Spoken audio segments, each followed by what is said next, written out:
5 habits that save me over 15 hours a week. Sounds too good to be true, doesn't it? But I promise you it's not. These habits have helped me transform the way that I operate my week, and I have seen huge time benefits as a result. Number 1, the daily highlight. Small wins, big impact. Now, if you're like me and you have hundreds of things going on in your life, you can't possibly do every single thing that you want to on a daily basis. That can be a little bit demotivating if you start focusing on all of the things that you haven't done, all of the things you haven't been able to achieve, rather than focusing on the things that you have been able to achieve. The daily highlight helps break down all of those peripheral activities and tasks that you need to do and helps you highlight one key thing that you want to make sure you achieve in that day. And the beauty of this is that it doesn't have to be anything overly big or dramatic or groundbreaking. It could simply be something as simple as going for a workout, calling your grandma, going out on a long walk, tying up that piece of admin that you've been meaning to do for days. These little small achievements and things that you're able to tick off your list will make you incredibly productive, incredibly positive, and will give really positive connotations as a result. It also helps you prioritize what is important for you to be achieving. If you can only pick one thing, what is that one thing going to be? It helps as a result to give you focus on that task and makes you more goal-oriented. I think the word task is a little bit school-like and sounds very mandatory. So if you can think of a way to make it more fun and exciting, almost like a challenge or an adventure for the day, then that can help also give you more motivation in order to make sure you achieve it and achieve it really productively. If you are able to find a way to inject energy into the tasks and the things that you do on a day-to-day basis, this will help you be so much more productive. This could honestly be something as simple as whilst you're sitting down to do your daily highlight, you have your favourite drink and a little sugary snack to keep your sugar cravings at bay, as well as maybe your favourite TV programme or film in the background to keep you going. Next up, 5 minutes to productivity. In most cases, with any activity or thing that we have to do, more often than not, the trouble is just starting it. I'm a bit of a sucker for procrastination, particularly when I don't particularly want to do something or I know it's going to be a bit of a painful task. The easiest way that I have found to combat this feeling is taking the 5 minutes approach. This is essentially taking the approach of a task or something that you need to do and looking at it as, well, I'm struggling to do it or I don't really want to do it, but I could just get started for 5 minutes. What's 5 minutes in my day? And also, starting and doing 5 minutes of the work is better than doing nothing at all. And what you will most likely find is if you're able to just start and do those 5 minutes, that actually you'll probably finish the task in that one sitting anyway. If you just get up and go and do it as well, it also removes procrastination from the equation. You don't have time to think and wonder and mull over what you're going to do. You just get started and you start doing it. Taking this approach can improve motivation, reduce mental clutter, and also reinforce positive habits. The more and more that you take the 5 minute approach as well, it'll have a snowball effect on the way that you work. You'll start to improve your productivity and boost your mental association and approach to the tasks. What I also really like about this approach is that 5 minutes can literally be found at any point in your day. Let's say you have 11 minutes until your next meeting. More often than not, and most people would just waste those 11 minutes. They would end up going and doing various things without really any intention, such as scrolling aimlessly through their social media, daydreaming whilst they're sitting in their canteen, and just generally not utilising the time effectively or intently. The way that I would like to look at that 11-minute gap is that you actually have 2 5-minute opportunities to start something, to get something going, to push forward on your to-do list and make some really productive accomplishments. Number 3.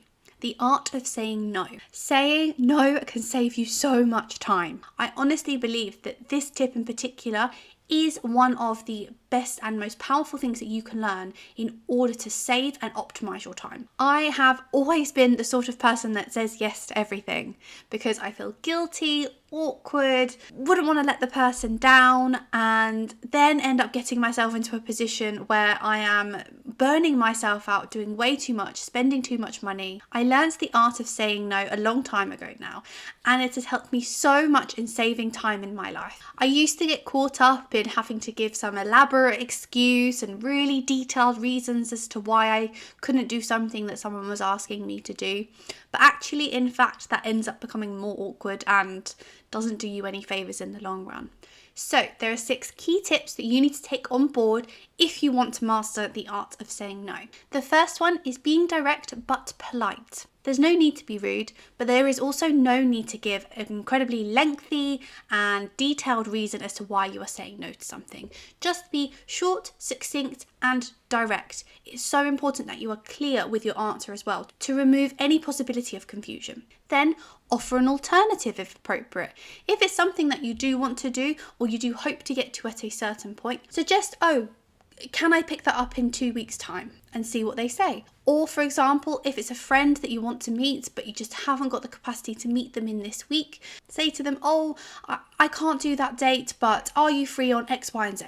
Thirdly, remind yourself of your priorities. If you're put in a situation where you feel a little uncomfortable or feel like you're being pressured into saying yes to doing something, take a step back, remind yourself of your priorities.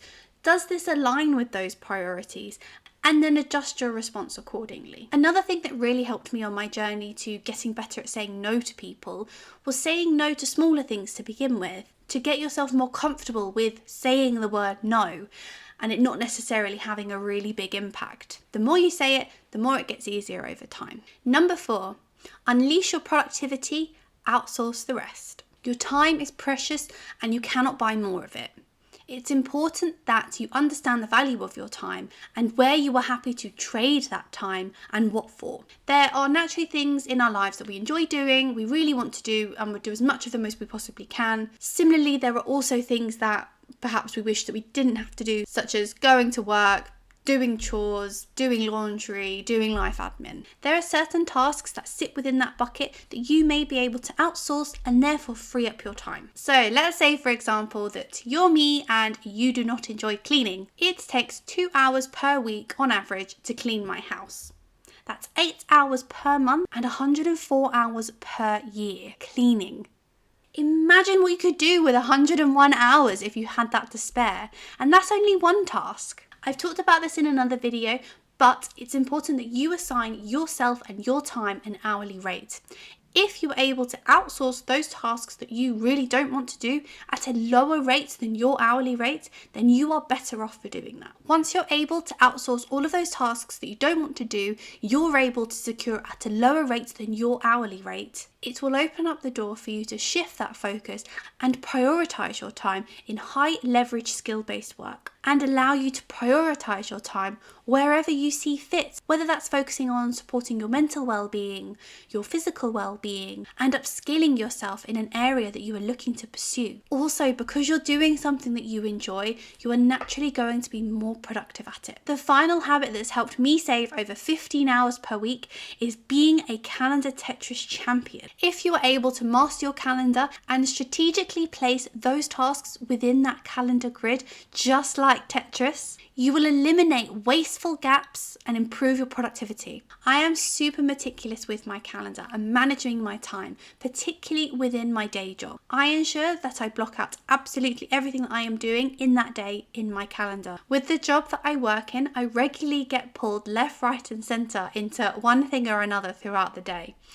And me being able to control my diary and block it out for the specific things that I am working on really helps me manage my time effectively. So within my calendar, I have my typical day-to-day meetings that are recurring and happen on a weekly basis, and those never move. I then also add formalised breaks into my diary, such as my lunch break or blocking out 30 minutes to go for a coffee and a walk. Similarly, also blocking out my diary after the time that I need to be leaving the office that day. This helps to protect my personal time and my personal breaks during my working week. Then making sure that I'm utilising the remaining time that I have, I specifically block out sections of my diary with things that I need to work on that are on my to-do list. So I have designated time for each specific item that I need to be working on. Doing this both helps my productivity because I get to that time slot and I know exactly what I need to be working on and I get stuck in straight away. Similarly, it also stops other people putting stuff in my diary just because they see a gap. What I also do within my calendar, because sometimes I have 45-minute meetings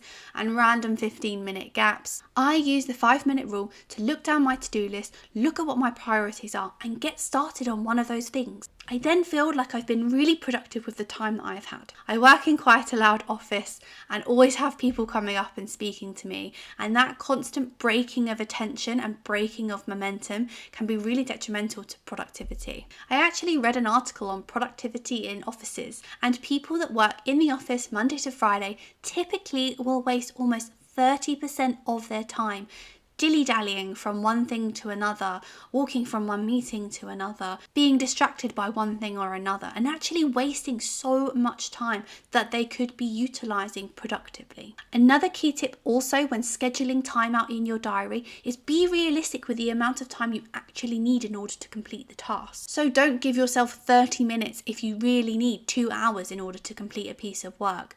But similarly, don't be super lenient and give yourself a half a day when really you only need an hour if you were able to work productively.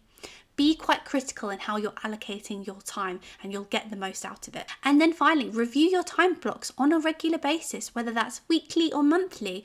Adjust them accordingly. If you need more time in a certain area, give it to yourself. If you realise actually you're much more efficient in other areas, then you can reduce that time and allocate it to something else. Being critical of your time and the way that you are utilising it will allow you to introduce greater focus into the way that you work, improving your productivity and ensuring that your most important tasks are getting dedicated time. This is one of the things that has really helped me manage my workload in my professional career, manage my stress levels also. If you are able to leverage these 5 habits, I promise you will see benefits in time gaining in your life. Thanks so much for watching my video, and I'll see you in the next one.